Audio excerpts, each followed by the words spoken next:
Good morning students.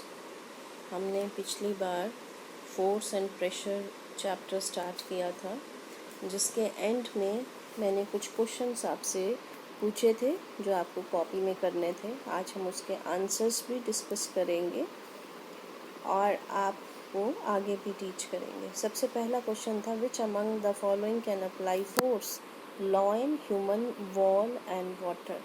So the answer is C, because lion and humans they apply muscular force, whereas water they have their own potential force जो apply करता है किसी object के ऊपर। तो answer is the C. Next, picture shows a goalkeeper trying to stop the goal. Which type of force is he applying on the ball? इसमें आप assume that he does not move his hand backward. उसके हाथ पीछे नहीं जा रहे हैं, तो इसमें it is not pull, it is not a push, it is C option, none of the above.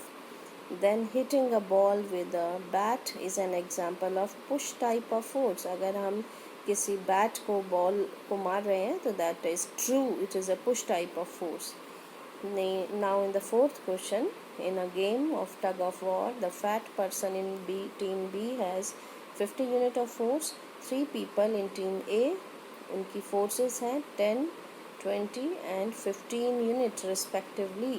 तो तीनों को हम ऐड करेंगे, तो तीनों को ऐड करके it is 45.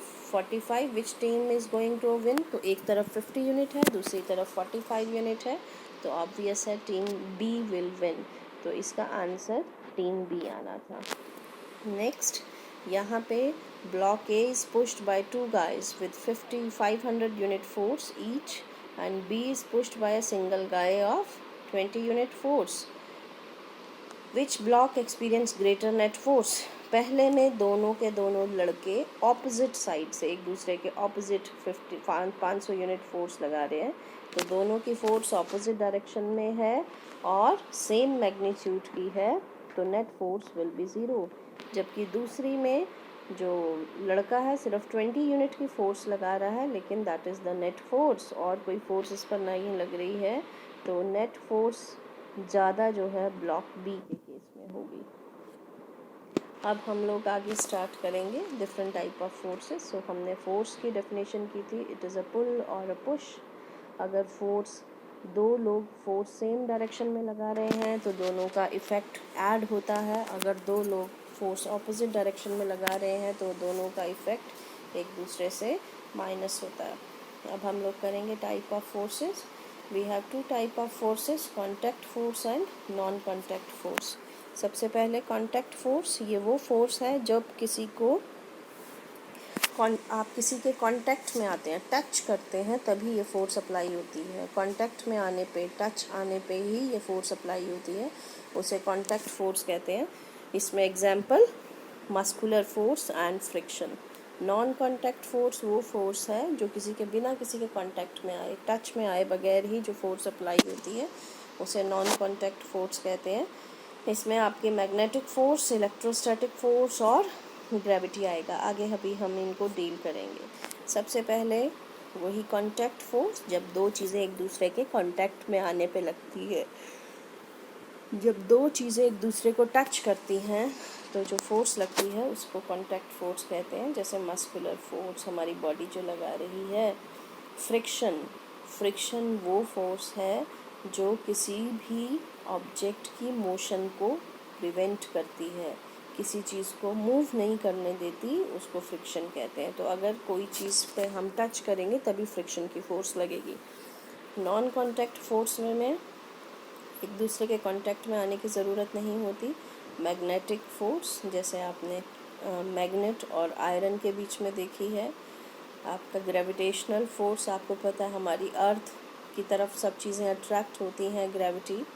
इलेक्ट्रोस्टैटिक फोर्स जो कि चार्ज की वजह से डेवलप होती है। सबसे पहले हम कांटेक्ट फोर्स में मस्कुलर फोर्स करेंगे कि जो मसल्स एक्सर्ट करती हैं। जैसे एग्जांपल नीचे दे रखा है, साइकिल चलाना, एक लड़की जो जंप लगा रही है, एक घोड़ा, एक बुलक कार्ट, आपका हॉर्स जो है वो खींच रहा है कार्ट को, in the same way camel भी खींच रहा है। अब इन एग्जाम्पल्स में हम सभी जगह देखें, यहाँ पर अगर कॉन्टैक्ट में नहीं आएंगे तो मसल्स की फोर्स नहीं लगेगी। फॉर एग्जांपल, अगर हम साइकिल के कॉन्टैक्ट में नहीं आएंगे, साइकिल नहीं चलेगी अपने आप। आपका जो घोड़ा भी, जब तक आप उसको गाड़ी के साथ बांधोगे नहीं, वो गाड़ी को नहीं खींच पाएगा। तो यहाँ कॉन्टैक्ट होना बहुत ज़रूरी है।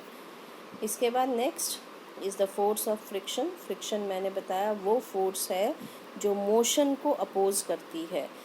ये फ्रिक्शन जो है रफ़ सरफेस पे बहुत ज़्यादा होता है, स्मूथ सरफेस पे बहुत कम होता है। फॉर एग्ज़ाम्पल, यहाँ पे दिया ball rolling on the ground, एक बॉल लुढ़क रही है ग्राउंड पे, कुछ समय बाद अपने आप चलना बंद हो जाती है। क्यों? क्योंकि फ्रिक्शन की फोर्स उसको रोकती है।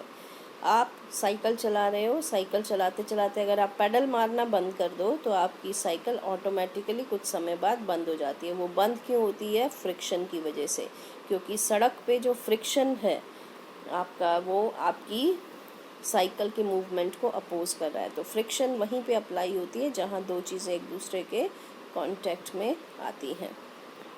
अब हम नेक्स्ट करेंगे नॉन कांटेक्ट फोर्सेस, जिसमें कांटेक्ट में आना ज़रूरी नहीं है। सबसे पहला हम लोग मैग्नेटिक फोर्स करेंगे। मैग्नेटिक फोर्स आपको पता है, मैग्नेट सेम पोल्स एक दूसरे को रिपेल करते हैं, ऑपोजिट पोल एक दूसरे को अट्रैक्ट करते हैं। ये टच किए बगैर ही अट्रैक्ट करेंगे। इसी तरह से अगर आप किसी चुंबक के पास कोई लोहे की चीज़ लाते हो आसपास, तो एकदम से उसके साथ चिपक जाती है। तो ये आपका नॉन कांटेक्ट फोर्स है, magnetic force. Then gravitational force, वो फोर्स जो अर्थ एक ऑब्जेक्ट, किसी भी ऑब्जेक्ट के ऊपर अर्थ आपके एग्जर्ट करती है, और इसी वजह से कोई भी चीज़ अगर हम ऊपर फेंकते हैं तो वो अर्थ की तरफ को, नीचे की तरफ आती है। फॉर एग्जांपल, एक कॉइन को या बॉल को, पेन को अगर हम ऊपर हाथ से गिरता है तो वो नीचे जाता है, बॉल को फेंकते हैं वो भी नीचे जाती है, पत्ते झड़कर नीचे आते हैं, पानी नीचे आता है, पतंग अपने आप ऊपर चढ़कर फिर नीचे गिरती है। तो एवरीथिंग इज़ कमिंग। यहाँ पे अर्थ का कांटेक्ट होना ज़रूरी नहीं है, बिना कांटेक्ट के भी किसी भी ऑब्जेक्ट के ऊपर ये फोर्स लगती है। तो that is the gravitational force. Third is the electrostatic force. It is the force exerted by charged body on another charged or uncharged body. आप इलेक्ट्रोस्टैटिक फोर्स का एग्जाम्पल देख सकते हो। आप कई बार किसी कंघी से या प्लास्टिक के स्केल से अगर अपने सिर पर रगड़ो तो उसके बाद कागज़ को अगर उसके पास लाओ तो कागज़ उसके साथ चिपक जाते हैं। तो ये इलेक्ट्रोस्टैटिक फोर्स है। अगर दो आप स्ट्रॉज हैं, उनको रब करो किसी सिल्क के क्लॉथ के साथ और एक दूसरे के पास लाओ तो दोनों एक दूसरे को रिपेल करती हैं। तो ये आपका इलेक्ट्रोस्टैटिक फोर्स है। इलेक्ट्रोस्टैटिक फोर्स चार्ज की वजह से होता है, और ये भी नॉन कांटेक्ट फोर्स का एग्जाम्पल है। अब हम लोग कुछ एक अगेन क्वेश्चंस करेंगे। ये क्वेश्चंस आप अपनी कॉपी में करोगे और इनको मैं अगली क्लास में डिस्कस करूँगी। First, a child slide down in a park as shown. Which force make the child to slide? Yes, बच्चे को हमने स्लाइड पे डाला, किस फोर्स की वजह से वो बच्चा स्लाइड कर पा रहा है? Muscular force, friction force, gravitational force या magnetic force? Next, apple. An apple tree is shown on the right. In which of the following apple is gravitational force of earth acting? इसमें कहाँ पे Apple के ऊपर gravitational force लग रही है? Apples on the ground, apples falling down the ground, या फिर ओनली वन ऑप्शन ठीक है, या दो ऑप्शन ठीक है, या बोथ ए एंड बी दोनों ठीक है, या नाइदर ए और नॉट बी ठीक है? Third, in a picture shown, a thief is carrying a metallic bag filled with metal coins and the police is trying to get back the bag with the help of a magnet. What all forces are acting on the bag? चोर एक magnet, ये लोहे का bag लेके जा रहा है जिसमें बहुत सारे सिक्के हैं। पुलिस मैग्नेट की हेल्प से उसको पकड़ने की हेल्प कर रहे हैं। अब आप बताइए बैग के ऊपर कौन कौन सी फोर्स लग रही है? Only magnetic force, only magnetic force and gravitational force, muscular force, magnetic force and gravitational force. D option is magnetic force, muscular force of thief and muscular force of policeman and the gravitational force. तो आपको ये answer बताना है कि कौन सी force लग रही है. ये अब मैं अगले क्लास में इसको डिस्कस करूँगी. आपने इसको अपनी कॉपी पे करनी है ये जो क्वेश्चंस हैं. तो ये 3 क्वेश्चंस आज जो हमने डिस्कस किए ये आपने अपनी कॉपी में करने हैं. ये कल हम लोग नेक्स्ट क्लास में हम लोग डिस्कस करेंगे.